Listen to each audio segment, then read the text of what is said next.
கிறிஸ்துவுக்குள் மிகவும் அன்பான தேவ ஜனமே, ஆண்டவராகிய இயேசு கிறிஸ்துவின் இன்ப இனிய நாமத்தில் இயேசுவை என்னோடு பேசுமேனுங்கிற இந்த தின தியான நிகழ்ச்சியின் மூலமாக உங்கள் வீடுகளில் வந்து ஆண்டோட வசனத்தை கூறுவதில் நான் மிகவும் சந்தோஷமா இருக்கிறேன். எப்பொழுதும் கிறிஸ்துவுக்குள் சந்தோஷமா இருங்கள். பிறரை உங்கள் சிரிப்பின் மூலமாக சந்தோஷப்படுத்துங்கள். நம் ஆண்டவருடைய நல்ல வசனத்தை பார்ப்போம் வாருங்கள். நீதிமொழிகள் 10:32, நீதிமானுடைய உதடுகள் பிரியமானவைகளை பேச அறியும், துன்மார்க்கருடைய வாயோ மாறுபாடு உள்ளது. ஆண்டவர் சொல்றாரு, நீதிமானுடைய வாயின் ஒன்று இருக்குது, துன்மார்க்கருடைய வாயின் ஒன்று இருக்குது. நீதிமானுடைய வாய்க்கு ஒன்று தெரியும், எப்படி பிறருக்கும் தேவனுக்கும் பிரியமானவைகள் எப்படி பேசணும்னு தெரியும். ஆனா துன்மார்க்கனுக்கு ஒரு வாய் இருக்குது, அது மாத்தி மாத்தி பேசும், பிறர் என்கரேஜே பண்ணாது. அப்படிப்பட்ட வாய் துன்மார்க்கருடைய வாய். ஹல்லேலூயா. ஆண்டவர் உங்களுக்கு எப்படிப்பட்ட வாய் தெரியுமா கொடுத்திருக்கிறாரு? நீதிமானுடைய உதடுகளை உங்களுக்கு கொடுத்திருக்கிறாரு. ஹல்லேலூயா. நீங்க பிரியமானவைகளை பேச அறிந்த ஒரு நாவை உங்களுக்கு ஆண்டவர் கொடுத்திருக்கிறார். பாருங்கள், லூக்கா 4:22 சொல்லுகிறது, ஆண்டவராகிய இயேசு கிறிஸ்துவை குறித்து, எல்லாரும் அவருக்கு நற்சாட்சி கொடுத்து அவருடைய வாயிலிருந்து புறப்பட்ட கிருபையுள்ள வார்த்தைகளை குறித்து ஆச்சரியப்பட்டு, இவன் யோசேப்பின் குமாரன் அல்லவா என்றார்கள். ஆண்டவராகிய இயேசு கிறிஸ்து ஒரு திருச்சபையிலிருந்து பேசிக் கொண்டிருக்கிறார், ஜூவிஷ் சினகாக்ல. அப்பொழுது எல்லாரும் அவருடைய வசனத்தை கேட்டு அவரை குறித்து நற்சாட்சி கொடுத்தார்கள். ஹல்லேலூயா. நீங்க கிருபையுள்ள வார்த்தைகளை பேசும் பொழுது உங்களை சுற்றி இருக்கிற ஜனங்கள் உங்களை குறித்து நல்ல சாட்சி கொடுப்பாங்க. அவரோடு ஏசப்பா இருக்கிறாங்கய்யா. ஹல்லேலூயா. நீங்க கழுத குதிரைன்னு பேசினா ஆண்டவர் சொல்லுவாரு, என்ன வார்த்தை பேசுறாரு. ஹல்லேலூயா. அப்படி சொல்லக்கூடும். ஆண்டவருடைய நாமம் நம் மூலமாக தூஷிக்கப்படவே கூடாது. ஆதலால் கிருபையுள்ள வார்த்தைகள் பேசுகிற வாயை உங்களுக்கு கொடுக்கிறார். ஹல்லேலூயா. இந்த வார்த்தையை பேசும் பொழுது ஹல்லேலூயா எல்லாரும் உங்களை குறித்து ஆச்சரியப்படுவார்கள். ஒரு இன்டர்வியூக்கு நீங்க போறீங்க, நீங்க பேசும் பொழுது அது கிருபையுள்ள வார்த்தைகளா இருக்கும். அவங்க இன்டர்வியூல எடுக்கிறவங்க சொல்லுவாங்க, இவ்வளவு நாளும் பார்த்தோம், நிறைய பேர் பேசுனாங்க, இவங்க பேசுறது கொஞ்சம் வித்தியாசமா இருக்குது. என்ன?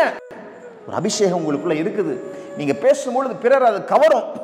அந்த அபிஷேகத்தை ஆண்டவர் உங்களுக்கு கொடுக்கிறாரு. நீங்க என்ன இன்டர்வியூ போனாலும் பாஸ் ஆவீங்க. ஏன்னா ஆண்டவர் உங்களுக்கு கிருபையுள்ள வார்த்தைகளை கொடுத்திருக்கிறார். அதை பேச உங்களுக்கு தெரியும், பிறருக்கு தெரியாது. ஏசப்பாவை அறியாதவங்களுக்கு தெரியாது. ஹல்லேலூயா. பாருங்க தேவ ஜனமே, அப்போஸ்தலர் நடபடிகள் 26:28 சொல்லுகிறது, அப்பொழுது அக்ரிப்பா பவுலை நோக்கி, நான் கொஞ்சம் குறைய நீ என்னை சம்மதிக்க பண்ணுகிறாய் என்றான். என்ன சம்மதம்? கிறிஸ்துவை இரட்சகராக நான் ஏற்றுக்கொள்ள நான் சம்மதிக்க நீ பண்ற, என்ன பலவந்தம் பண்றன்னு சொல்றாரு அவரு. அப்போஸ்தலர் நடபடிகள் 26:25, அதற்கு அவன், கனம் பொருந்திய பெஸ்துவே, நான் பைத்தியக்காரன் அல்ல, சத்தியமும் சொஸ்த புத்தியும் உள்ள வார்த்தைகளை பேசுகிறேன். பவுல் வாயிலிருந்து வந்தது எப்படி?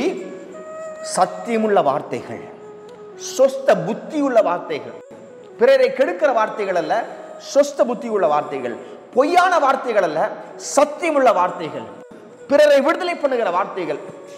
என்ன விடுதலை? ஹல்லேலூயா. அப்போஸ்தலர் நடபடிகள் 26:29 முதல் 32 வரைக்கும் வாசித்து பாருங்க. அங்க பவுல் சொல்றாரு, நான் வாசிக்கிறேன். அதற்கு பவுல், நீர் மாத்திரமல்ல, இன்று என் வசனத்தை கேட்கிற யாவரும் கொஞ்சம் குறைய மாத்திரமல்ல, இந்த கட்டுகள் தவிர முழுவதும் என்னை போல் ஆகும்படி தேவனை வேண்டிக் கொள்கிறேன் என்றான். இவைகளை அவன் சொன்னபோது ராஜாவும் தேசாதிபதியும் பெர்னிக்கேயாலும் அவர்களுடனே உட்கார்ந்திருக்கிறவர்களும் எழுந்து, தனியே போய் இந்த மனுஷன் மரணத்துக்கு ஏதாவது கட்டுகளுக்காவது பாத்திரமானது ஒன்றையும் செய்யவில்லை என்று தங்களுக்குள்ளே பேசிக் கொண்டார்கள்.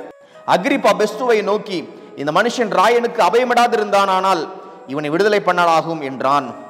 அவர் வார்த்தைகளை பேசும் பொழுது அவர் சொல்றாரு, நான் பேசுகிற வார்த்தையினால் என்ன மாதிரியே எல்லாரும் ஆக போறாங்க, அந்த கட்டுகள் தவிர கொஞ்சம் குறைய இல்ல, அப்படியே எனக்கு ஈக்குவலா எல்லாரும் மாறிடுவாங்கன்னு பவுல் சொல்றாரு. அப்போ அந்த அளவுக்கு அந்த சத்தியமுள்ள வார்த்தைகள் பிறருடைய கட்டுகளை உடைத்தது.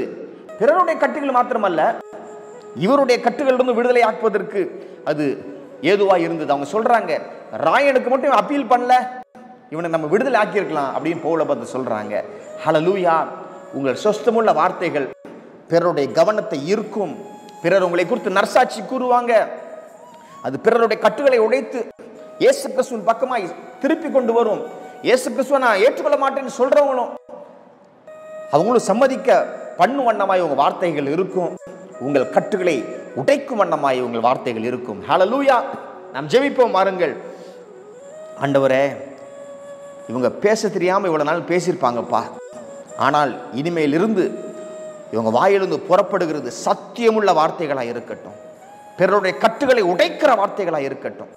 இந்த வார்த்தைகள் மூலமாக அவங்களுக்கு நற்சாட்சி உண்டாகட்டும். ஆச்சரியமூட்டுகிற நல்ல நியூஸ் அவங்களை தேடி வரட்டும். ஆண்டவரே பா, பிரிந்த குடும்பங்கள் சேரட்டும். பேச தெரியாம பேசி குடும்பங்கள் பிரிஞ்சு போயிருப்பாங்கப்பா. ஆண்டவரே, அந்த குடும்பங்களை சேர்த்து வைங்க. ஆண்டவரே, கட்டப்பட ஆண்டவரே சேர்ந்து இருக்க கிருபை செய்யும். கட்டுகள் உடையட்டும். ஆண்டவரே அப்பா, இவங்களுடைய பர்சனல் கட்டுகள், தனிப்பட்ட கட்டுகள் எல்லாம் உடைய தேவன் அனுகிரகம் செய்யும். உமக்கு நன்றி அப்பா. நன்றி செலுத்தி இந்த ஜெபத்தை எங்கள் அன்பர் இயேசு கிறிஸ்துவின் நல்ல நாமத்தில் ஏறெடுக்கிறோம் எங்கள் வல்ல பிதாவே. ஆமென்.